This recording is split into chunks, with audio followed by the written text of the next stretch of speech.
falar de PIS e COFINS, às vezes me dava tristeza. É uma coisa tão complexa, uma legislação tão complicada. Cada medida provisória que chega tem mais normas, mais regras. Quem souber todas as regras é um campeão. Mas esse ano eu tive a grata felicidade do nosso judiciário reconhecer uma tese que a gente vinha perdendo há anos e de repente ganhamos. E é isso que eu... Quer dizer, ganhamos ainda não, né? Porque ainda não transitou em julgado. Mas já está bem avançado, né? E aí eu vou fazer um apanhado para vocês, inicialmente, tudo que vocês já sabem, mas só para formar a convicção do que serviu de subsídio para que nós formássemos a nossa tese e que, graças a Deus, né, porque hoje a gente também tem que dar graças a Deus, não é só a justiça, etc., no sentido de que está sendo acolhida até agora. Muito bem, não cumulatividade do PIS e da COFINS, o estágio atual da jurisprudência. Lembrando sempre que PIS e COFINS é um tributo que incide em todos os elos da cadeia produtiva. Né? Então, desde lá da semente do grão até chegar ao produto aqui, todo o elo da cadeia vai incidindo o PIS e COFINS. E como o doutor Everardo ontem falou de forma brilhante, né? Ele vai incidindo em toda etapa e vai se acumulando, ou ainda vai, porque tem uma parte das pessoas que está pagando isso, paga com um sistema acumulativo. Tá? E aí, hoje, na realidade, é o tributo que mais arrecada, e apesar das críticas brilhantes do Dr. Onofre, né, puxa, abrindo só um parênteses aqui, eu fiquei até com vontade de ser mineira, porque os mineiros aqui onde estavam, bem defendendo a terra e as teses e a federação, né? Mas eu também defendo Pernambuco. Não fiquem achando que é só vocês, não. E estão querendo acabar com o PIS e COFINS, estão querendo juntar e vem aquela questão, não há divisão, mas essa parte a gente não vai entrar. Como é que a jurisprudência está em relação à questão do PIS e COFINS? Tem jurisprudência para todo gosto, né? Mais para o fisco do que para o contribuinte. Né? Então, o que é que a gente tem? Como é que está o atual estágio da jurisprudência? Eita, tá vendo tão ruim, está dando para vocês? Dá para apagar? Pronto, melhorou. Então, a não cumulatividade, todo mundo está cansado de saber, né, que é lá desde 2002 que tem, o que é que acontece? Veio a Constituição e passou a colocar a não cumulatividade como um princípio, tem alguns que dizem que é técnica, em relação às contribuições do PIS e da COFINS. E o que é interessante, o PIS e a COFINS hoje não obedecem nada do que está na Constituição. Se é inconstitucional ou não, eu não sei, mas do que está na Constituição não tem nada a ver com PIS e COFINS. E começa por quê? Porque ele diz, as contribuições, vai ser em relação à atividade do contribuinte, a utilização intensiva, o porte da empresa, condição, etc. Quando você vai para a lei, aí diz, ainda na Constituição, a lei definirá os setores da atividade econômica que vão se submeter a esse regime. Quando você vai ver como é que se paga PIS e COFINS, é o quê? É a empresa do lucro real, presumido e arbitrado, tem sistemas diferentes. As empresas do lucro real estão na não cumulatividade, tem nada a ver com a atividade que ela desempenha. Então, absolutamente inconstitucional, está aí. O Supremo disse que podia ser assim, ficou sendo e está aí. Né? Muito bem. Então, partimos do princípio de que está obedecida à Constituição. Não cumulatividade PIS e COFINS é totalmente diferente de ICMS e IPI. E é importante quando você passa a analisar o direito de crédito. Tá? Então, muito bem. A gente tinha um sistema cumulativo. Em cada etapa da produção incidia a alíquota 3,65. 65 do PIS, 3 do PIS e COFINS, e ia incidindo e acumulando, virava uma cascata. Em 2002, aí fizeram uma cascata no sentido de dizer o quê? Vamos implantar a não cumulatividade. Se você olhar a exposição de motivos, ela diz assim, é o clamor nacional de que incide em todas as etapas, quando chega no final tem um acúmulo de créditos, etc. Vamos estabelecer a não cumulatividade. Estava lá na exposição de motivos. Exposição de motivos é a justificativa que se usa para convencer o Congresso da necessidade e da importância e de por que deve existir aquela lei. Não vale nada. Por quê? Lá tem um discurso e na prática é outro, e o PIS e COFINS é um exemplo disso. Então a gente tinha o PIS e COFINS antes, era 3,65 e cascata. Então você vendia o produto 100, 150 e cada etapa incidia isso aí. Ou seja, ia se acumulando. Chegava no final, você tinha um valor de PIS e COFINS imenso que era pago. Depois resolveu. Não resolveu exatamente porque a ideia era o quê? Vamos subir a alíquota, que era 3,65, os dois, ficou 9,25, mas vamos dar o crédito exatamente para tirar a cascata. Qual foi a esperteza? Começaram a retirar o direito de crédito e a alíquota, que era pequena, ficou grande e está aí para ser paga. Então, era para ser 100, incidiria sobre 100, o produto vendido na etapa seguinte 150, incidiria sobre 150, na etapa seguinte 350 e só incidiria sobre o que agregou lá os 200. Perfeito. Mas não ficou assim exatamente por quê? Porque, posteriormente, algumas atividades nem tiveram direito a crédito e outras foram tirando o direito de crédito. E permaneceu, para quem é empresa do lucro presumido, lucro arbitrado, o sistema cumulativo alíquota 3,65. E esse aí, supostamente, teria o direito de crédito. E o que é interessante, sempre que tem problema na arrecadação, o primeiro pensamento é o seguinte: vamos aumentar PIS e COFINS, vamos uniformizar, vamos tirar a cascata. Então, para querendo pegar os prestadores de serviço, inclusive os advogados, para aumentar as alíquotas, para dizer que vão tirar a cascata, mas na realidade é uma cascata que estão fazendo. Por quê? Porque vão aumentar a alíquota e não vão dar o direito de crédito e vamos ficar pagando muito mais o PIS e da COFINS. Muito bem. As alíquotas eram 65,3 e antes 3,65 e passou para 9,25. Mas em nem toda atividade isso aconteceu, né? Por exemplo, apareceu uma coisa chamada sistema monofásico. E há uma grande impropriedade com relação a essa questão de chamar de sistema monofásico. Sistema monofásico, segundo a interpretação da administração tributária, seria o quê? Seria uma tributação concentrada no primeiro elo da cadeia, que funcionaria como retentor e recolhedor do tributo da cadeia restante e zeraria as alíquotas depois. Veja, sistema monofásico não é isso. Sistema monofásico, você tem um único pagamento e o elo seguinte da cadeia não tem alíquota nenhuma. É diferente de ter alíquota zero. E aqui onde reside a nossa tese, que mesmo nas empresas tributadas sob o sistema monofásico, que eu chamo de concentrado, tem que ter o direito de crédito. Porque qual foi a esperteza? Ora, bota concentrado, subiu a alíquota, que era 3,65, para os outros é 9,25, e chegou aqui devia ter um negocinho para eu... Achei. O produtor vai recolher 28,52, que corresponderia ao distribuidor e ao varejo, né? E aí ele ficou pagando uma alíquota de 28,52%. E as demais são alíquota zero. A qualquer momento pode vir uma norma que diga que essa alíquota deixa de ser zero. Então eu não tenho tributação monofásica. Eu tenho uma tributação concentrada num sistema plurifásico. Simplesmente ele é alíquota zero. Muito bem. Aí eu só estou mostrando para vocês o absurdo das alíquotas. Então veja. Gasolina ficou com 28,52, diesel ficou com 23,63 e o gás ficou 57,6 de PIS e de COFINS quando concentrou.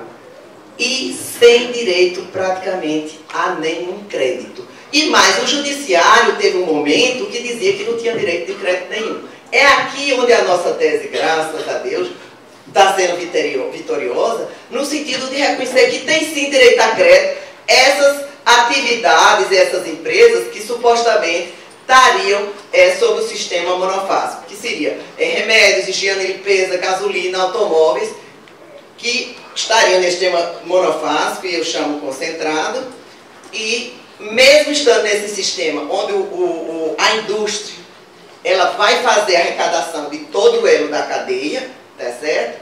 Mas, nesse sentido, os demais, mesmo estando com a alíquota zero, vão ter direito de crédito do que foi pago na cadeia anterior. E aí é interessante, não precisa ser pago pelo elo anterior da cadeia, porque a sistemática do PIS e da COFINS não cumulativo, ele é em relação à empresa.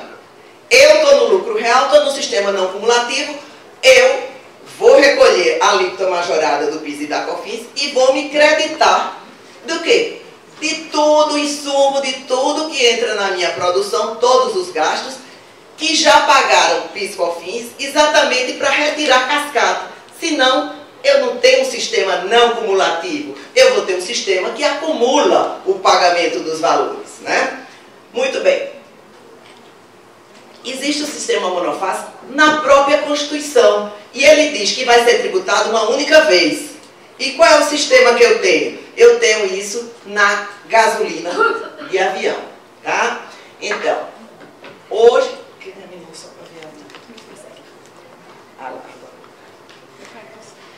Veja. Hoje nós temos o sistema monofásico, que é de gasolina de avião. Temos o sistema plurifásico, que são todos os outros, mesmo de sistema, quando se inclui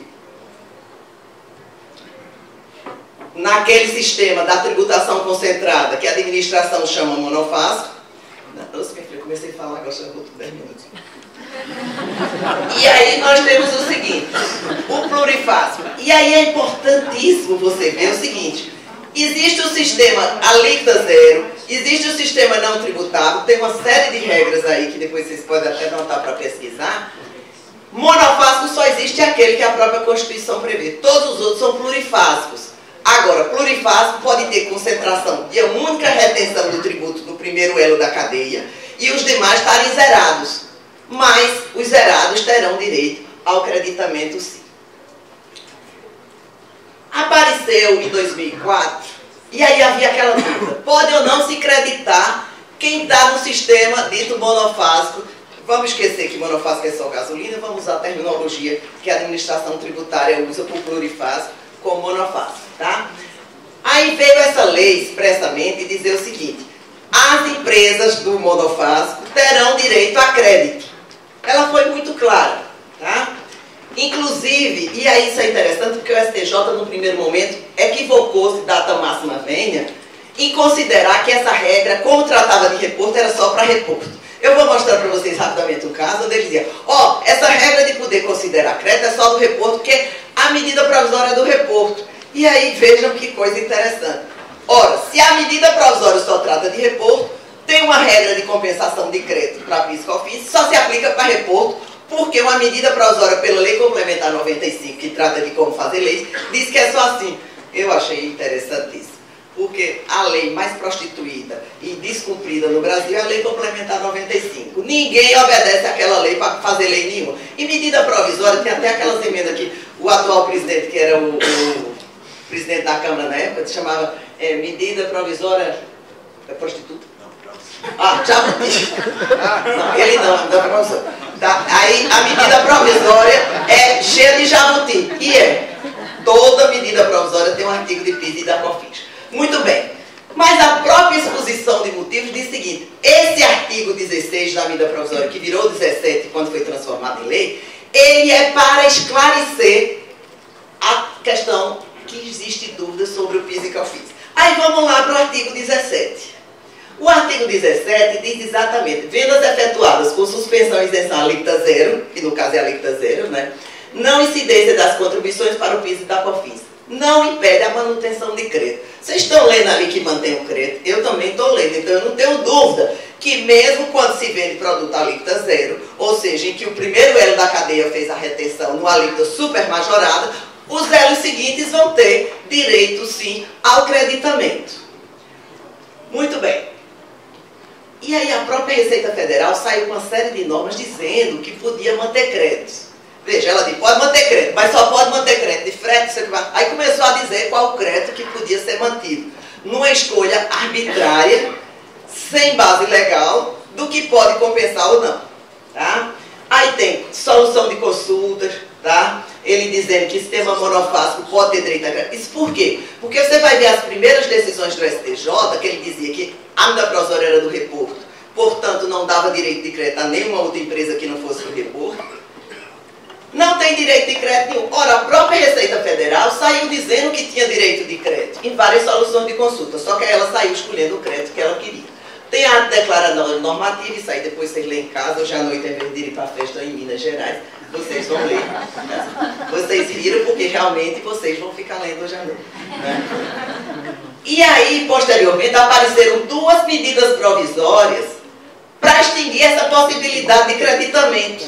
Ou seja, o legislador, que é o legislador que tem a competência constitucional de legislar, né, fica até redundante, disse que não queria que fosse vetado o direito de crédito. Ou seja, ele disse o quê? Que quero que seja dado o direito de crédito.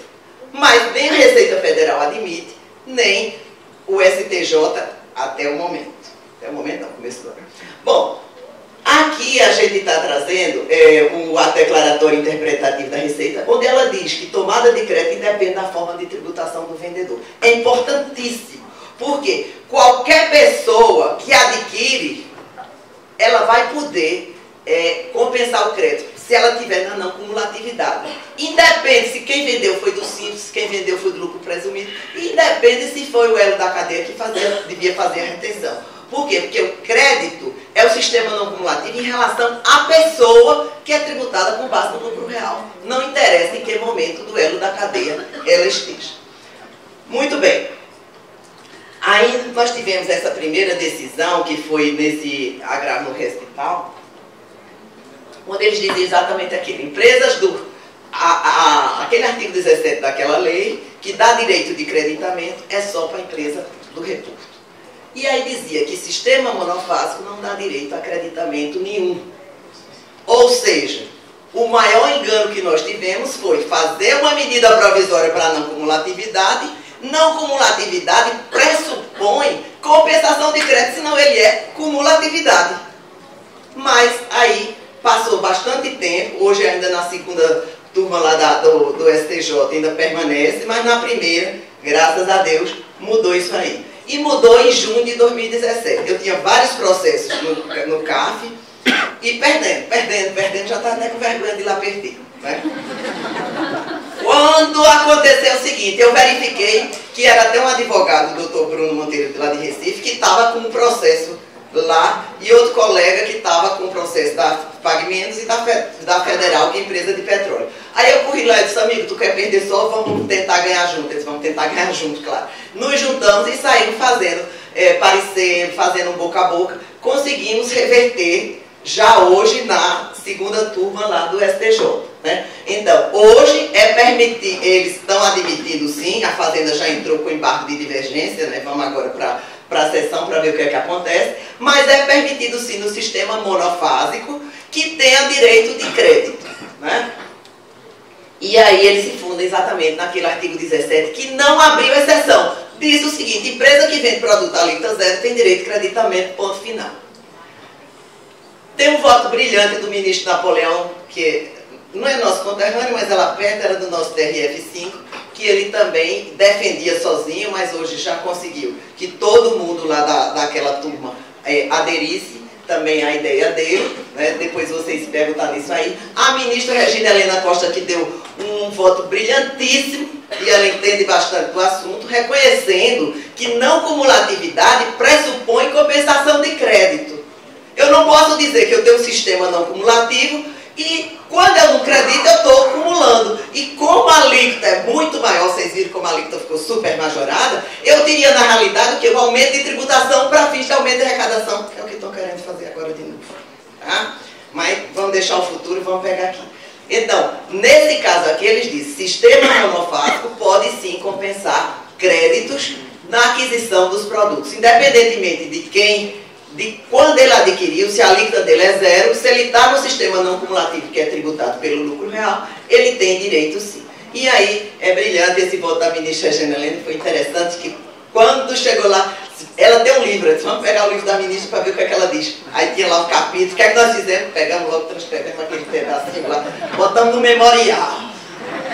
Segundo a doutíssima ministra, e aí ela ia ter que dizer o que não disse, não, mas aí ela foi firme e realmente foi coerente com o pensamento. Muito bem. E o negócio está tanto que o ministro Cuquino, né, doutora Betina, conterrânea doutora, ele para dar um voto assim, é chorado, né, valor de contribuinte. Ele resistiu, foi o único na época que não votou, mas hoje ele já está dando em decisão monocrática, dizendo que a turma decidiu. Está melhor, graças a Deus também, minha filha. Aí vem. E aí, para surpresa geral, todo mundo, agora em agosto, o CAF Deu uma primeira, claro que foi numa turma ordinária, não foi ainda na Câmara Superior, porque a coisa está pegando lá nas Câmaras Superiores, né? Ele disse o seguinte, ó, de acordo com aquele RESP lá do STJ, foi reconhecido o direito de crédito, então a gente reconhece aqui. Então essa é bem fresquinha. Bom, com relação aí temos uma outra decisão, tá certo? Mas aqui já se refere a insumo, que é outro problema. O que é insumo, aí se aplica para todas as empresas. Ora, eu volto à premissa básica do sistema. Se é não cumulativo, tem que ter direito de crédito de tudo. Não tem sentido eu não utilizar o crédito dos insumos que eu estou colocando lá no meu produto. A rigor, e aí até o doutor Everardo disse, a rigor o creditamento ele é muito mais em relação ao imposto sobre a renda do que o IPI. O IPI tem um direito de crédito muito restrito, tá? Então, tem que ser, porque senão eu vou estar tendo um sistema cumulativo para efeitos de arrecadação. Então, esse acordo do CARF, ele diz exatamente que o conceito de insumo se aproxima mais do imposto sobre a renda do que do IPI.